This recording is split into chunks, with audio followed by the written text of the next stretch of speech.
You know, how things have changed. Not much has changed for Arsenal, no. You know, still trophy dodging, still waiting for that trophy. Like, what's going on with Arsenal? Like, we wait patiently, but we do have belief. And look, I mean, you know, all jokes aside, I've been, you know, this side of the fence and that with the manager. I have fully bought into it though, because it does appear to be an immovable object that we've created. And a defence that is not only capable of keeping, you know, mostly clean sheets, but looks to be changing the game quite literally in terms of how managers across Europe, especially, approach, you know, creating opportunities. And I know that there's a lot of there is a lot of banter to be had about set piece FC, but essentially we've become extremely dangerous, and it looks like he has something data-wise that a lot of other people are buying into. So, you know, it is what it is, and I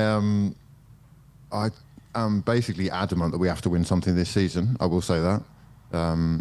There has been an incredible amount of money invested, and we have an incredibly thick, deep, dense squad of top talent that really has to win something. But at the same time, you know, the journey has been a sort of an upward trajectory, although we're just teetering on the edge of the upwards side of that and looking to just get over the line. So everything looks to be going swimmingly. Look, we have a lead, which means that, you know, the draw, first points that we've dropped in, I don't know, a lot of games. I don't even know. I've lost count. Over since 10. the Liverpool game, isn't it? I think it might be. It's an unbelievable run, really, which has allowed us to go to Sunderland, which is a difficult place to go to. We've seen that so far in the league this season. But most people would still have expected us to come away with the 3 points. That has put us in a great position. And you have seen that, look, it's incredibly competitive. A lot of the other top sides are going through massive changes. I think Tottenham are one of those, actually. You know, it's more than just having a new manager. It's integration of a whole bunch of new players, a whole bunch of injuries all over again. And that is happening for Arteta as well, I guess, because, you know, whilst we have like 8 centre-backs who are all international starters, going forward, actually, it's slim pickings. And as you said, you've got such an unbelievable squad, like depth-wise, and probably the best you've ever had, you'd say, definitely in recent seasons, but arguably ever in the Premier League in terms of the amount of depth and quality you have, right? If you don't win the league this season, if it doesn't happen this season, is it then clear that Arteta is the problem in terms of you getting over that line? And because for me, I think in terms of depth, you probably have a stronger squad than City and Liverpool this season. I'd agree. Not necessarily quality in the first 11, but depth-wise, I don't you can get any injury and it doesn't seem to really hurt you that much at the moment. So if it doesn't happen, surely it's undeniable that Arteta is the issue. I mean, I actually think it has hurt us. It's just the way that he's dealt with it. I think that, yes, he is amassed. I have to say, initially I was questioning it. It looks ridiculous. We're buying basketball players, you know, the size of these dons. They're all centre-backs. We've got 8 centre-backs on the pitch at one specific moment, or any given moment. I did question the idea behind this, but it looks like what he's done is what title-winning managers do. They build their foundations from the back, and they make themselves incredibly difficult to beat first, and then they add the cherries on top of the cake. The seasoning is the depth that the likes of Madueke, you know, and adding Zubimendi's and Declan Rice's and Eze's do, but actually the core of the way that we're approaching it has enabled us, with the attacking injuries or the top players that we've had out, to keep it going. And I think that is one of the reasons that we've leaned into this style a little bit more than a lot of people would have liked. It's fine while results are going well anyway, but you know, the moment that they stop, it is going to become an issue, because you know, it's turned the game into a situational sort of entertainment experience where you don't really need to be watching unless there is a throw-in corner or a free kick, which it is what it is. But I'm seeing this. I watch a lot of football, and it is happening across the country and now Europe. So Arsenal are leading the way and ruining the sport. Is that what you're saying? Well, you can look at it like that, yes.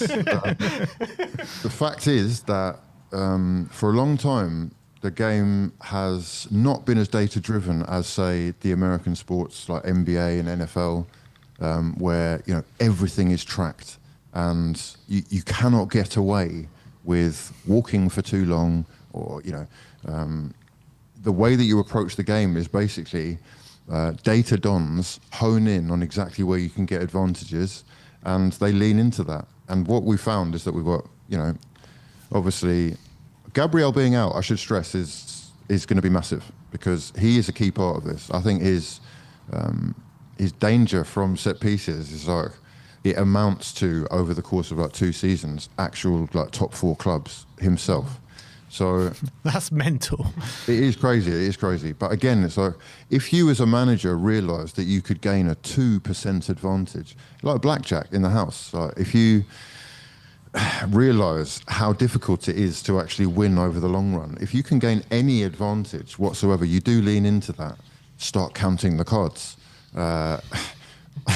But here, what we've got is like there's like a 10 to 15% advantage, and why would you not lean into that? Ultimately, football has become incredibly competitive. You have a slight difference in technical quality across the board, and the way to really get ahead has no longer become allow players to free-flowingly express themselves. It's actually become let's control the situation as much as possible. Let's stop people playing football as long as possible, actually, and limit it to things like a throw-in, where specifically you can completely avoid any players who have technical ability and deem a £1 billion squad totally meaningless and worthless, really, because the ball's flying through the air, no one can do anything until it bounces, and then you capitalise on the chaos that your dual winners, who Arteta's been so mocked for bringing in, make things happen from. And that means that you see teams like Lincoln City are doing this very well right now. Teams who, they don't really want to play football. They just want to move into your final third and take advantage of one of these situations. So chaos out of order is the new motto of the club. And although he's going to be sort of, hated for it, it is working, and it is difficult to argue against it while it is. Yeah, I mean, is there a fear that nothing much has changed us? I know you got all these signings, you got an amazing squad, best squad in the league in my opinion, but you've had these runs of form over the last couple of years, even maybe not last season, but the year before that, you've seen Arsenal go on big runs and looking like they're going to win a title before.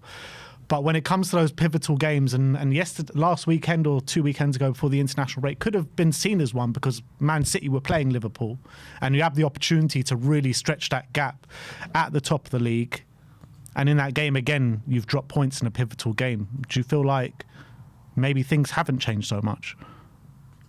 I mean, that is incredibly reactionary, but... Not really, because in games before, like in games in previous seasons, when you've had the opportunity to spread that gap and to get a really big gap in the league, and when other teams have dropped points, you have failed in those aspects as well. In previous years. I do hear what you're saying. Especially that, historically, games which seem winnable on paper have been Arsenal's undoing, for sure. Is that a worry that is happening again? Probably not right now, although there will be plenty of people who are panicking. I can sense panic. People expect this to be an invincible run, 3 points every week, waltz to the title. That's not going to happen. The Premier League is way too competitive. Literally any club can beat anyone on their day, and Arsenal lose 2 games and we are truly back in the mix for the battle for top 4. That's the reality of the situation. But I feel like the confidence is coming from a place where Arsenal appear to be the most likely to win the league right now. That's my thinking. But we're bound to lose games. I'm watching Liverpool go on 5-6 game losing streaks. I still believe that they're not gone yet, and that you only have to have half of that happen to you, and you're back in the conversation with both of them. So, and Pep Guardiola today saying he feels like the season starts this weekend. That's what he said. I mean, City are they're clearly right now the main threat. And to be honest with you, Haaland appears to be carrying the club. I mean, the guy is going. I mean, he's actually underrated. He's actually underrated. What he's doing is quite literally unbelievable. There's no higher level for him to go. You know, Champions League is every game. Premier League, it's literally every game. For the country, it's twice or three times a game. He carried the club to the World Cup, and you know, I watched him play against Italy, and I'm thinking they really don't know what they're doing because they're winding him up. And as soon as you wind him up, it's like you press the button, and it's like the Hulk. Do you know what I mean? Transforms into this. Like, he's undeniable right now, inevitable. And that is my main worry, because I can just see that he is, you know, in the form of his life. And it looks like Doku's coming alive as well at the right time. Maybe they look like they have more defensive structure than they have for a minute. So, yeah, that is a worry, especially because the main worry with that is that they've done it before, and so many times, Pep, you know, understanding what it takes, and it is something that I think we're still trying to translate to Arsenal players. Even though we have such top quality amongst the ranks, it's one thing to have done it and know how to do it again, you know.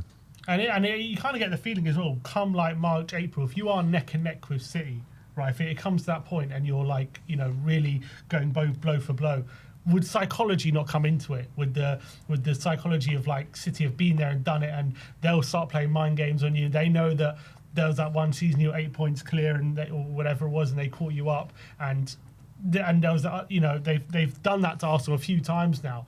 Like, surely you have to think you have to build a lead ahead of them going into that period if you're going to be confident of getting that title. Well, the reality is Man City have got a team and a manager full of winners, and there's not many trophies. You've got like one Conference League from Declan Rice to stretch through your whole 11.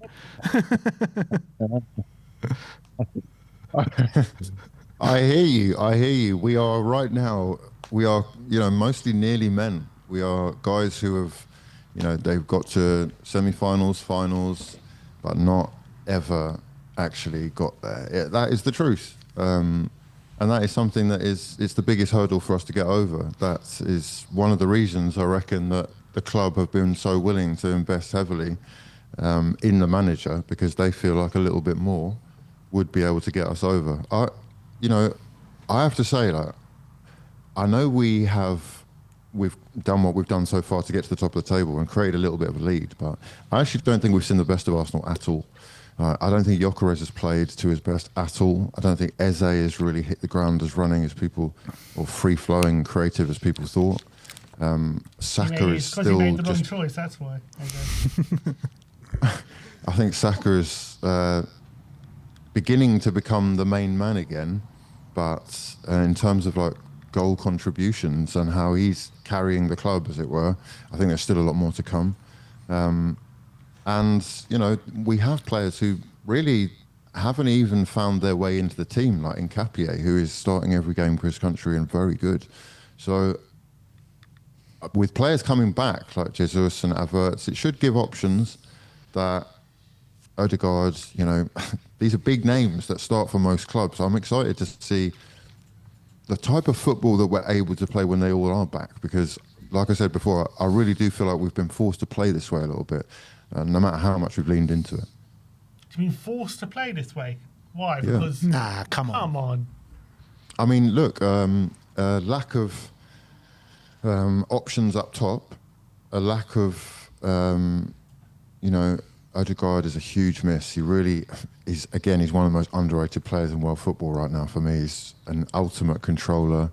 He has the precision of passing that is so necessary for you to be able to control a game for long. He's also been off form for quite some time, Odegaard. I wouldn't go as far as to say off form. He's been distracted for sure. He's had a baby. You know, life has happened. He has also, again, been one of the most creative players in Europe on the international stage for Norway. And it's not to say that the style of play that we're playing at Arsenal isn't slightly detracting from what we could see. He's definitely someone, for example, that Pep Guardiola would snap up and he would be starting every game for City, if only for the combination with Haaland, which is just frightening prospect that I hope never happens in the Premier League. Again, really, really underrated. And I think people are actually starting to warm to the idea that, Eze, whilst being a guy who can open up a game, is a very different player. And it is quite necessary for Odegaard, once he is back from injury, to start again. Yeah, we're going to this derby. Obviously, we go into it having broken our trophy drought last in May. That narrative now, in terms of trophy dodgers, perennial bottlers, all that kind of stuff, has that moved over? The narrative has flipped, people. The narrative has flipped. Judging by Arsenal fans' very own standards of how they were, talking about Tottenham and stuff like that, do you accept the title? That's me. That's me. I don't know about other people. I don't watch other people, listen to other people. Are you now the perennial bottlers? Are you now the trophy dodgers? Is that the narrative? Is that the titles you hold until you end that drought? It's an interesting one, man. I'm a big Arsene Wenger fan. One of my favourite, men in football, icons of the game. And for a long time, I was sort of battling people in these debates and arguments about how good Arsenal really were, and losing in these battles with crowds of people, because ultimately, when the European conversation came alive, it was difficult to hold an argument, hold a torch to what other clubs had done. Unfortunately, it's basically pretty much still the same as far as the European stage goes. Tottenham have just reaffirmed their status with I believe a third. Is it a third? A third Europa League, yeah. Right. And a couple of cups, so 1-4 total. For me, we don't mention the Cup Winners' Cup. It's not a real trophy. Yeah, stop that. Because I was going to say, for me, that is one of the best competitions ever, and I wish it was a thing where actual cup winners were forced to play only cup winners in a knockout tournament. I just think that's so entertaining. And look, it's something that we hold on to as an Arsenal fan, because it was a great night, and we have had other nights where we've come close and not got there. So as far as the European front goes, he really misses the Interfairs Cup as well. Not been funny, but there's plenty I used to enjoy the Intertoto, so I don't know why that would be a thing. As far as the European stage goes, I think there's no denying Tottenham have achieved more. But the facts are that I think Tottenham have only, in my lifetime anyway, or at least in living memory, I guess in Champions League era, they've only been in the Champions League like 4 times, European Cup 4 times. So 7, okay. Well, Arsenal is just consistently there thanks to Wenger, and it's, as much as we haven't won it, it's one of the reasons, and I started off by talking about Wenger because I sort of watch football for more than trophies, and I do understand the need, and don't get me wrong, I'm not evading Arteta winning something this year. I'm actually saying that I watch this for entertainment, I watch it for art, I watch it because it's what I grew up with, I watch it because I love the actual game. It's more than winning. I'm here to be entertained, and it's ironic now because everything has flipped on its head. I've had to get fully behind a manager who is essentially telling me I am statistically based, I don't give a damn about art, and I will be winning a trophy whether or not you enjoy this. And that has been something to adjust to. But you haven't won the trophy. I know, we're close, all right, hold on, we're close. So you're kind of losing on both fronts, you're not getting all the trophies at the moment. That's why I say I'm adamant I have to win something. We have to win something this year, because I'm willing to do this as long as we win. If we're not winning, this is actually a horrible experience. That is the truth. It's very effective. It really does clearly grind people's gears, that's for sure. But, we're not getting what we could, and I think we're capable of playing a brand of football that actually sets the world alight. This squad is super talented. We spent an incredible amount of money, and we should be expecting, to see more of the time. Because I do think it is quite blind to say that it is just set pieces. But yeah. Look, the trophy thing, it is essential now for Arteta. It has been a minute, and with the investment, it is just necessary.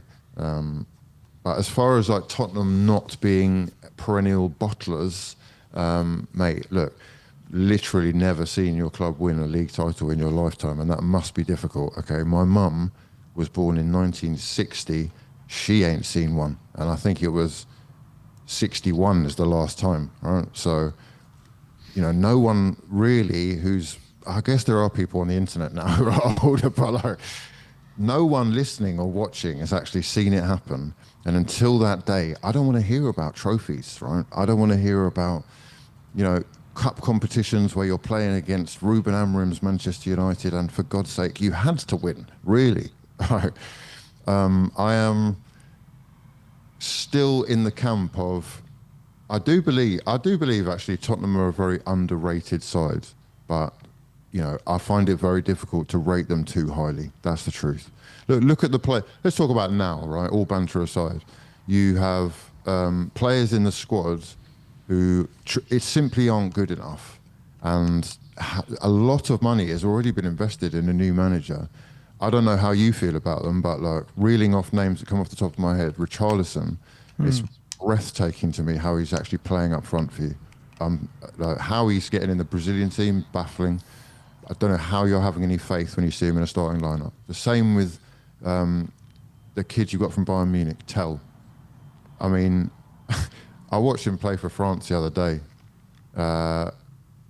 I feel sorry for him. It was actually a bit of pity.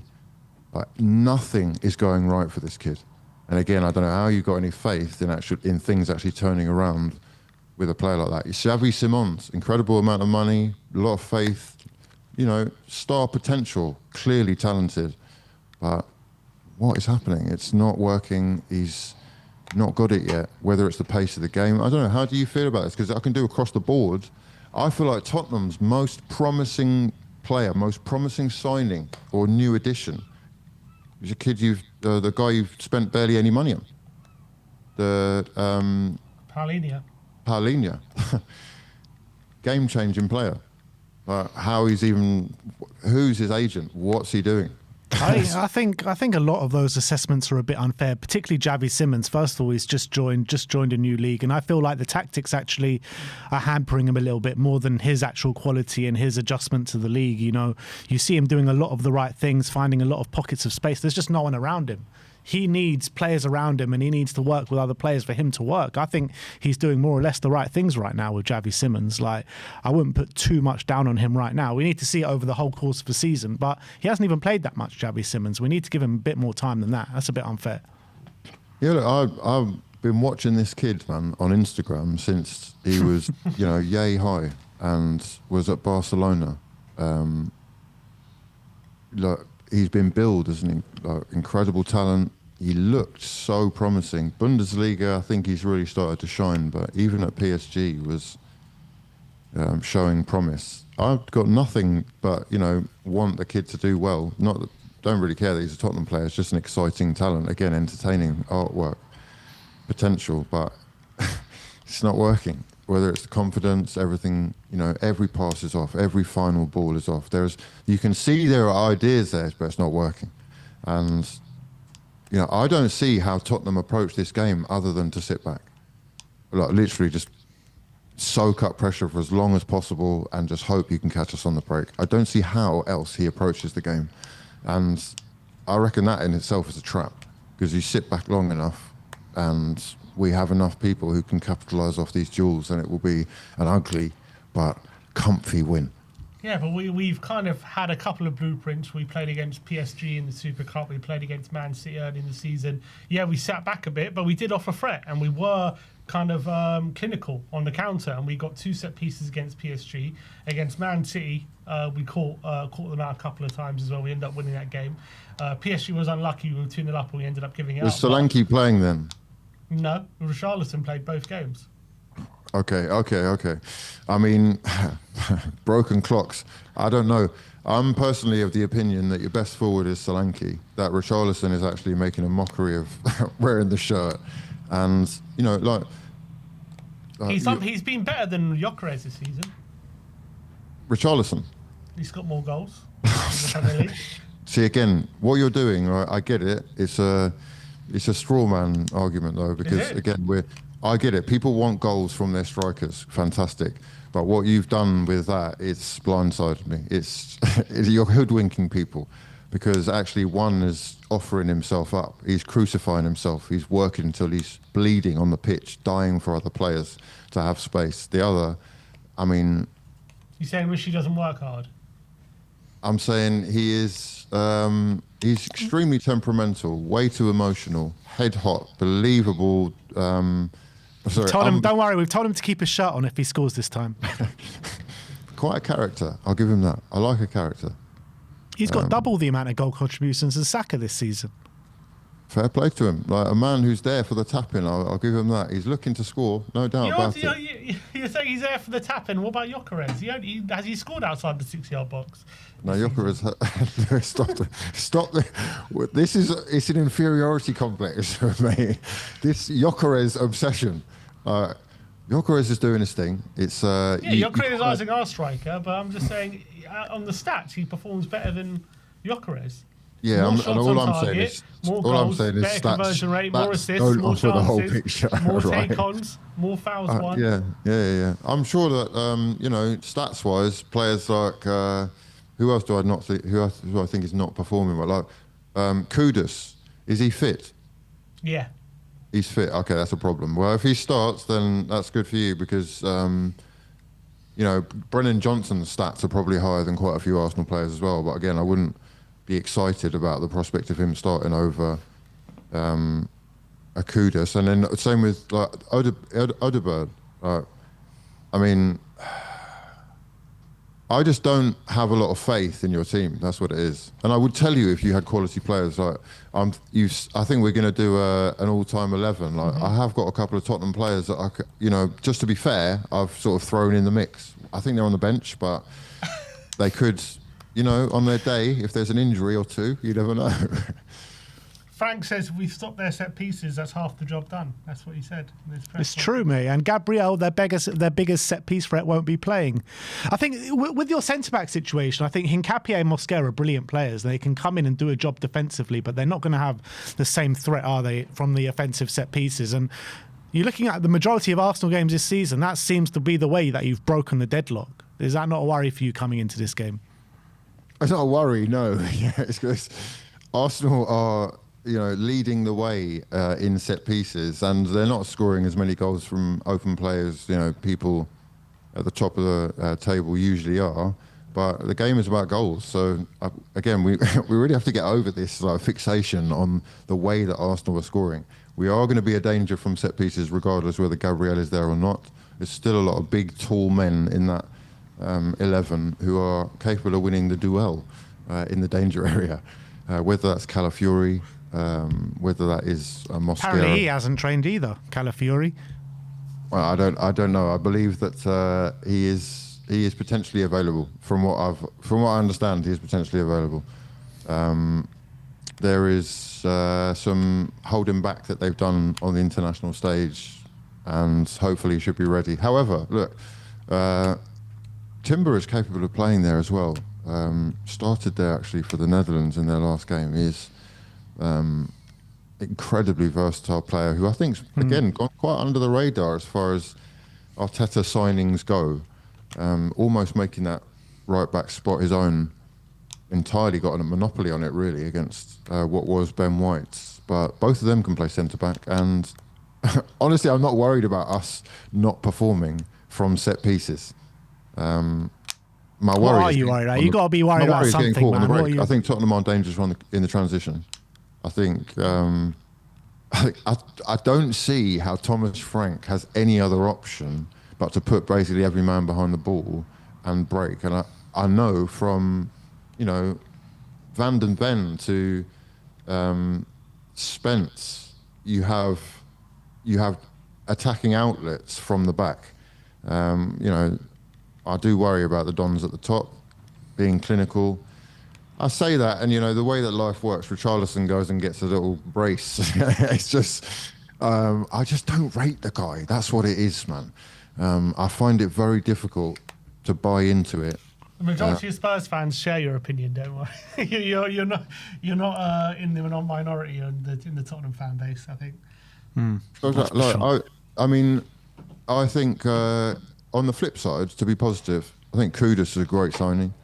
I don't think, again, that we've seen the best of him. Again, it's What about Frank? What about Frank? Do you rate him as a manager?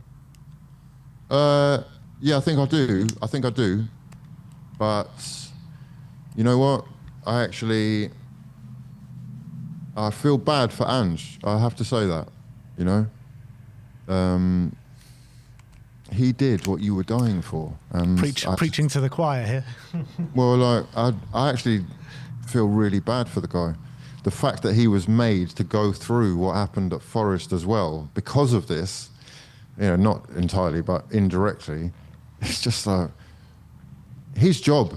You know, we're talking about strikers have to score goals. Like, you're talking about Arteta has to win trophies.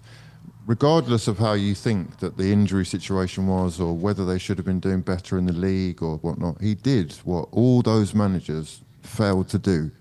And for that, he's been massively disrespected. So, yes, I'm up for, you know, you go again, don't you? Fresh, new pastures and all that. It's just, you know, I feel Wenger is still to this day massively disrespected. People have forgotten the foundations, and the reason that we're able to go splashing cash is because he laid those foundations and built a new stadium in the heart of London.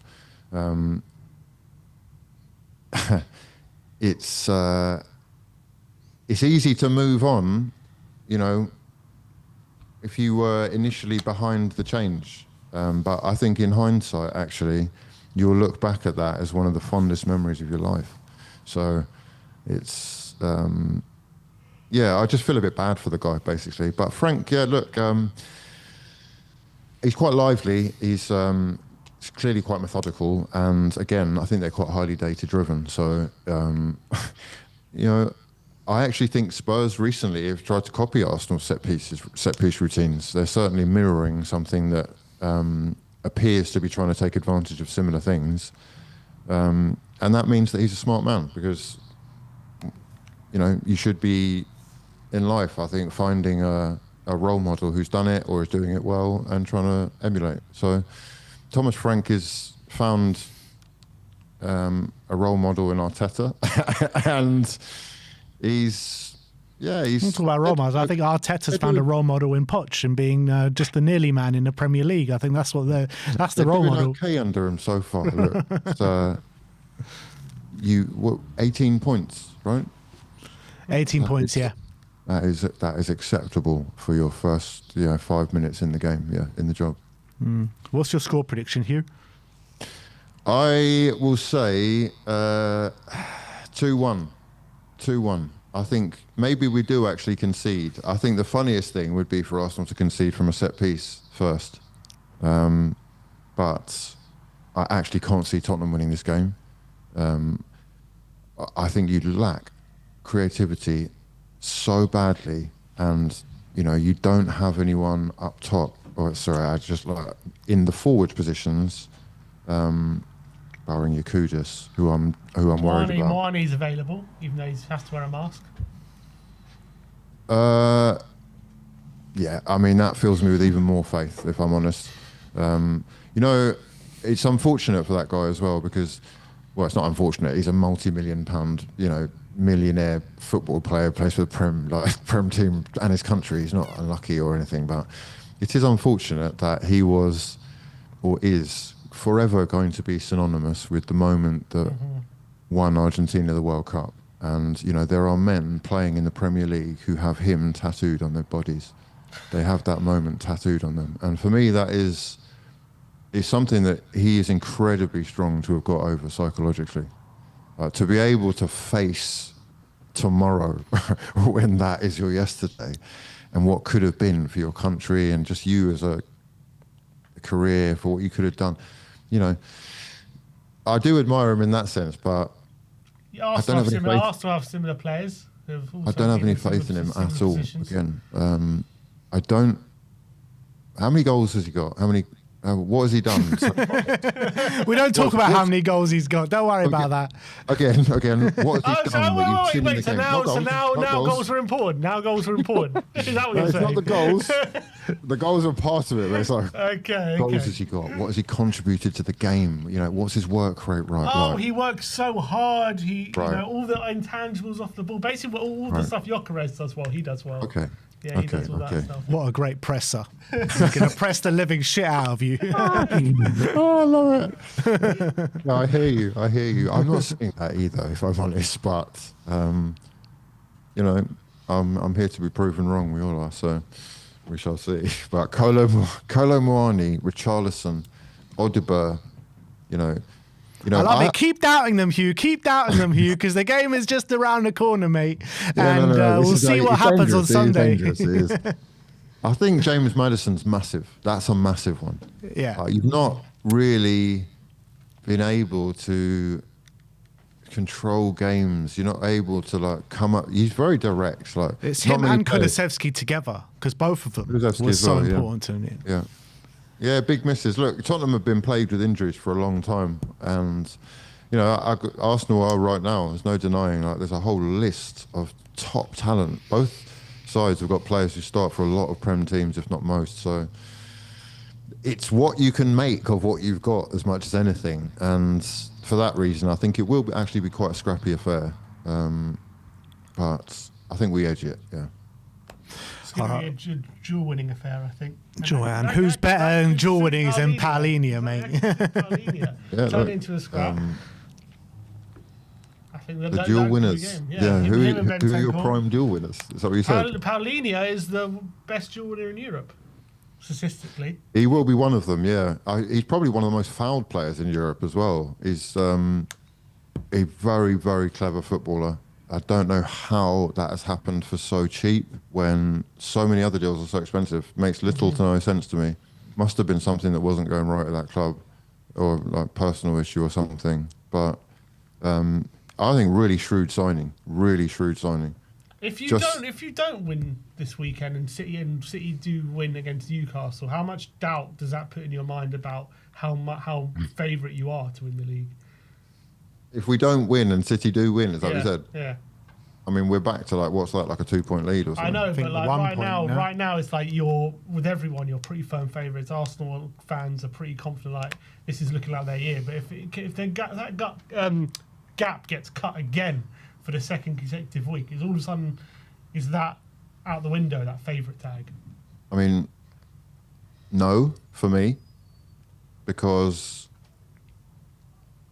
all it takes, I know this is a mad thing to say, but all it takes is one injury to one man, and Arsenal favourites again. I don't know how much bubble wrap Manchester City have got for this Norwegian, but he's a robot, mate. He's an absolute robot.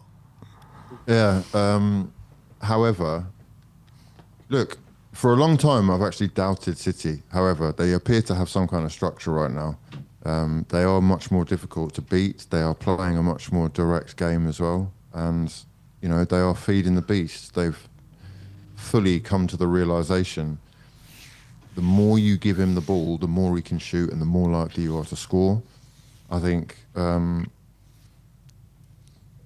they do have some underrated players, again, who've not really done what we thought they would or, you know, reached their ceiling. And like we said, Pep is the master of this. He's done this so many times. Again, game-changing manager. It's master against apprentice for me right now. I think Slot's moment is passing him by very swiftly. And as far as other teams that should be in the conversation, I actually think Chelsea have no excuse but to be in a title race. Absolutely no excuse. I think they're getting away with it. Isn't it a bit rich to say Slot's moment passing him by when Arteta's gone 5 years without a trophy? No, as in, I'm talking about, I live in the present moment. Yesterday is completely out of our control. Tomorrow doesn't exist. The now is the only thing that I can deal with. So right now, sure, their moment is passing them by. They are week upon week reversing all of the goodwill, all of the good credit, you know, and points win prizes, and they're dropping them on a daily basis. So it is, you know, it's becoming out of their grasp or out of their reach. could have said that enough times last season about Arsenal, though. They went through spells, they were dropping points. For sure. And we've said it's going to happen. The league is incredibly competitive, but do they look the most likely to win the league right now? Absolutely not. They've just spent 125 or 100 and whatnot million on a striker who can't get a game. You know, the midfielder that they brought in is doing better in all forms of other competitive football than the Premier League. The team as a whole look shaky at the back. They're very, very gettable. Every single game this season, we've seen that. You know, we have the data on Liverpool right now, and they are a team which are being tinkered with. You know, I think he's realised that what he's trusted first time round needs to be put back in, and he can make small changes. They are not the main threat right now. I think it's delusional to think that Liverpool are the main threat. Manchester City. Yeah, I agree.